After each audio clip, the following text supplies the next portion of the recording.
In last class we have studied about momentum and conservation of momentum. Today we will study about classification of forces on basis of contact. ये basically two types के होते हैं, एक तो contact force होगा और दूसरा field force होगा. Contact force and field force. Contact force की बात करते हैं अपन. इसके नाम से ही हमको मीनिंग पता पड़ रहा है कि जब दो bodies short range atomic molecular interaction are called contact forces. दो बॉडीज जब कॉन्टैक्ट में होंगी तब हमारा कॉन्टैक्ट फोर्स लग रहा होगा. When two bodies are in contact with each other. Example होगा इसके लाइक नॉर्मल फोर्स और टेंशन फोर्स. Normal, tension. भी है अपना फील्ड फोर्स. फील्ड फोर्स में क्या होगा? Force which acts on a object at a distance by interaction of the object with field produced by other object is called field force. जो field produced होगी दो object के बीच में, उसके बीच में जो फोर्स लग रहा होगा उसे अपन फील्ड फोर्स कहेंगे. एग्जाम्पल हो गया इसका ग्रेविटेशनल फोर्स. दूसरा हो गया electromagnetic force. Now we will study detailed analysis of contact forces.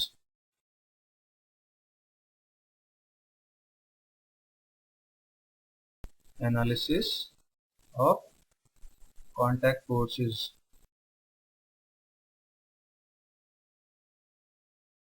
ये है नॉर्मल फोर्स. देख लेते हैं क्या होता है.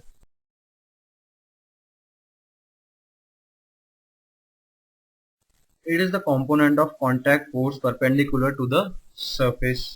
ये कोई मान लीजिए मेरा ऑब्जेक्ट है, इसमें लगेगा एक n. ये होता है मेरा नॉर्मल फोर्स. अगर डेफिनेशन देना चाहूँ तो होगी it is the component of contact force perpendicular to the surface. n जो है मेरा परपेंडिकुलर होगा सरफेस के. लिखना चाहूँ it is component of contact force perpendicular to the surface. Example ले लेते हैं इसका. कोई मेरा ऑब्जेक्ट है, उसमें मैं फोर्स लगा रहा हूँ F इस डायरेक्शन में, तो इस पे जो मेरा नॉर्मल फोर्स लगेगा होगा N contact perpendicular to the surface. Okay. अब एक एग्जाम्पल एक और ले लेते हैं. ये एग्जाम्पल 1 था and this is example 2. Two objects हैं A एंड B. क्वेश्चन में पूछा है two blocks are kept in contact on smooth surface as shown in figure. दोनों कॉन्टैक्ट में रखे हैं, स्मूथ सरफेस है. अब पूछा है draw normal force exerted by A on B. पूछा क्या है? Find normal force exerted by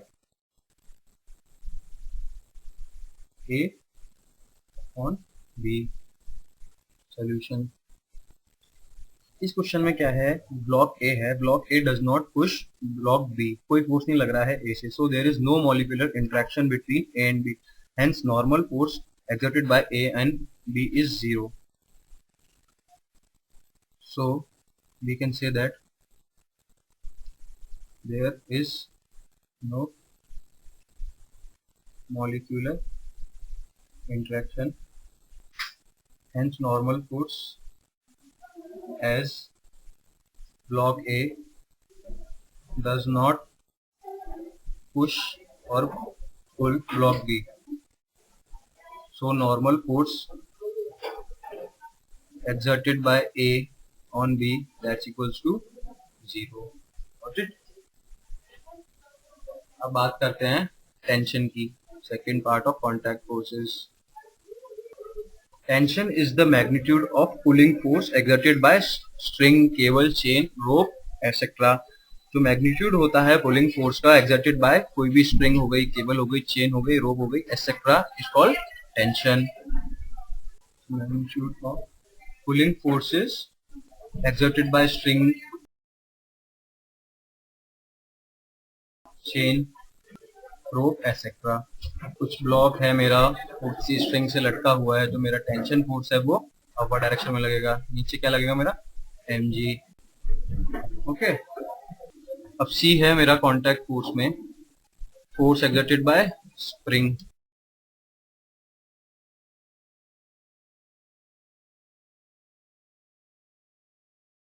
spring हम जानते हैं coiled metallic वायर होती है ऑफ डेफिनेट लेंथ की। When it is neither pushed और nor pulled then it is called its natural length. अगर कोई स्प्रिंग है, अगर वो नेचुरल लेंथ पे है और उसको अगर पुश और पुल नहीं कर रहे हैं तो हम उसको नेचुरल लेंथ बोलते हैं। If spring is neither pull और pushed it is known as its natural length. It is known as its natural length. Block A है जो स्प्रिंग से जुड़ा हुआ है ब्लॉक बी से। ये ब्लॉक ए है और ये ब्लॉक, अब मैं इसको थोड़ा सा स्ट्रेच कर देता हूँ। ब्लॉक ए है और ये ब्लॉक बी है। स्प्रिंग फोर्स ऑन ए वो इस डायरेक्शन में लगेगा और स्प्रिंग फोर्स ऑन बी वो इस डायरेक्शन में लगेगा। तो ये तो हो गया मेरी स्ट्रेच स्प्रिंग। कंप्रेस कंडीशन में मैं बात करता हूँ, ब्लॉक ए है, मैं स्प्रिंग को कंप्रेस कर देता हूँ। इस केस में क्या होगा, स्प्रिंग फोर्स ऑन ए है इस डायरेक्शन में लगेगा और स्प्रिंग फोर्स जो है ऑन बी है वो इस डायरेक्शन में लगेगा। Note it.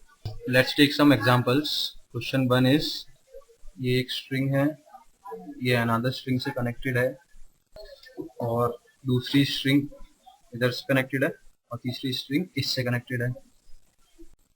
ब्लॉक है 10 kg का, एंगल है 60 डिग्री। ये मेरा टेंशन T4, ये एंगल है 30 डिग्री। ये है T1, ये है T3, ये पॉइंट है A, पॉइंट है B। तो पूछा क्या है, magnitude of T1, T2, T3 and T4 निकालने हैं हमको। सो सोल्यूशन देख लीजिए इसका क्या कैसे होगा।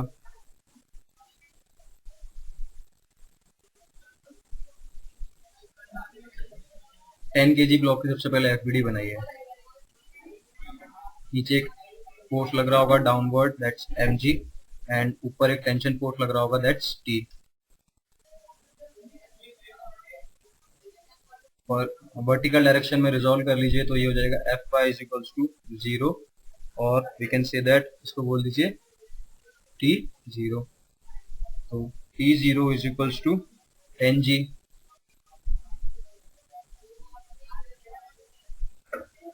T0 is equals to 100 newton, T is equals to 100 newton. T naught की वैल्यू आ गई। अब A पॉइंट की एफबीडी बनाइए। इस डायरेक्शन में लग रहा है T4, नीचे लग रहा है T0 और इस डायरेक्शन में लग रहा था T1। ये एंगल दिया था मेरे को, it's 60 degree.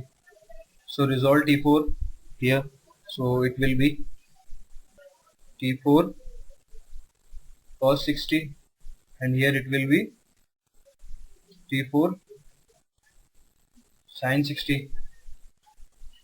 So in vertical direction Fy is equals to 0, so हो जाएगा,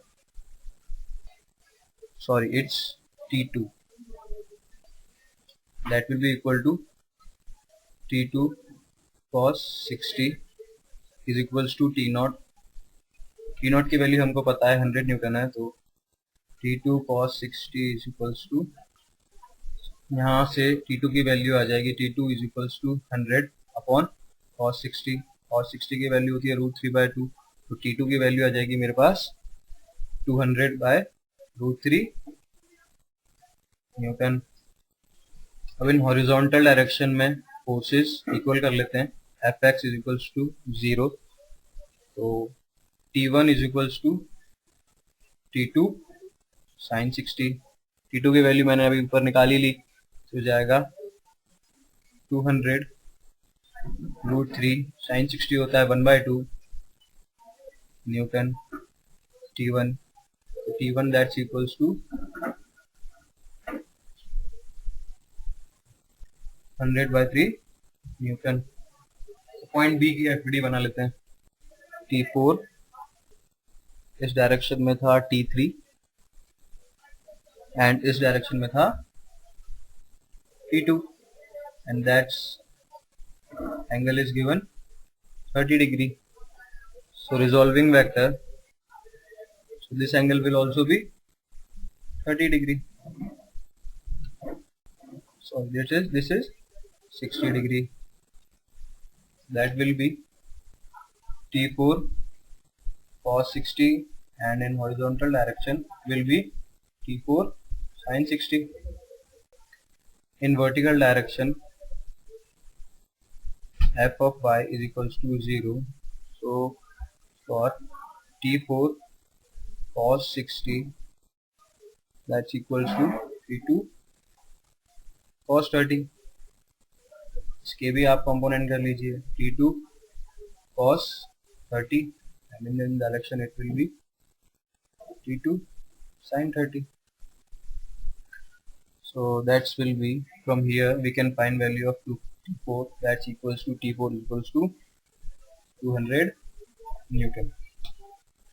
In horizontal direction f of x is equals to 0. So from diagram T3 plus T2 sin 30 that's equals to T4 sin 60. From here we can find value of T3, that will be equals to T4 sin 60 minus T2 sin 30. We know the value of T4 and T2. On putting the value, we get the value of T3 is equals to 200 by 3 root 3